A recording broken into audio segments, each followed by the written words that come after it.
I love Mohammad उन्होंने poster निकाला है, तो ये पूछने जरूरत पड़ रही है कि 2025 में मोहम्मद से मोहब्बत हुई क्या? उससे पहले क्या समस्या थी?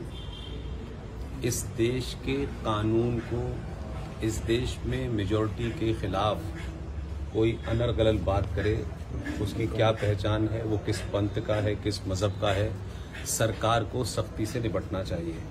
आई लव मोहम्मद के नाम पर अराजकता पैदा करके इस देश के अंदर नेपाल की स्थिति की कोशिश जो लोग कर रहे हैं, उनको सरकार को पूरी सख्ती के साथ निपटना चाहिए। इसमें कोई किसी किस्म का हिंदू, मुसलमान, सिख, ईसाई नहीं होना चाहिए। और इस तरीके की चीज़ें इसलिए हो रही हैं कि भारतीय सनातनी हिंदू समाज अपनी खोई हुई शक्ति की तरफ लौट रहा है। इसलिए दुनिया भी भारत से परेशान है, ट्रंप भी परेशान है, और वो तमाम सारे लोग जो भारत की असली शक्ति को जानते हैं। इसलिए तमाम ये लोगों को आई लव मोहम्मद याद आ रहे हैं। कुछ दिन बाद हो सकता है आई लव जीसस आ जाएं।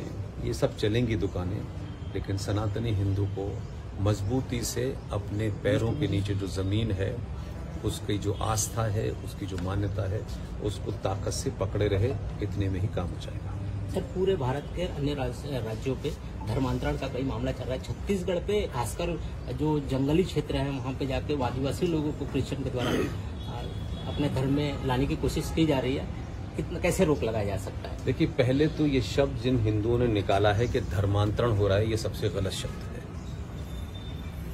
धर्म का अर्थ हमारे शास्त्रों में, मान्यताओं में, परंपराओं में कर्तव्य होता है। राजा का क्या धर्म है, माँ का क्या धर्म है, पिता का क्या धर्म है, इसको गलत बोलने से मैसेज गलत जाता है। ये मतांतरण हो रहा है, और मतांतरण के बारे में लॉ बना हुआ है। कुछ लोगों को लगता है कि शायद पूरी दुनिया को वो इस्लामिक शायद इसी तरीके से कर लेंगे, लेकिन अगर हिंदुओं के साथ ये हो रहा है तो हिंदू धर्मावलंबी जितने हैं, हिंदू समाज सेवक जितने हैं, हिंदू संगठन हैं, क्या कारण है कि एक मेजॉरिटी समाज का बेटा बेटी किसी के लोभ लालच में अपने आस्थाओं को बदल रही है? तो ये सवाल सरकारी से ज्यादा समाज को सोचना चाहिए। क्या कारण है कि एक अच्छे संपन्न संस्कारों के परिवार से बेटी निकल के जाती है या बेटा निकल के जाता है, और पंचर जोड़ने वाले लोग उनको कन्वर्ट कर लेते हैं? तो कुछ तो गड़बड़ है।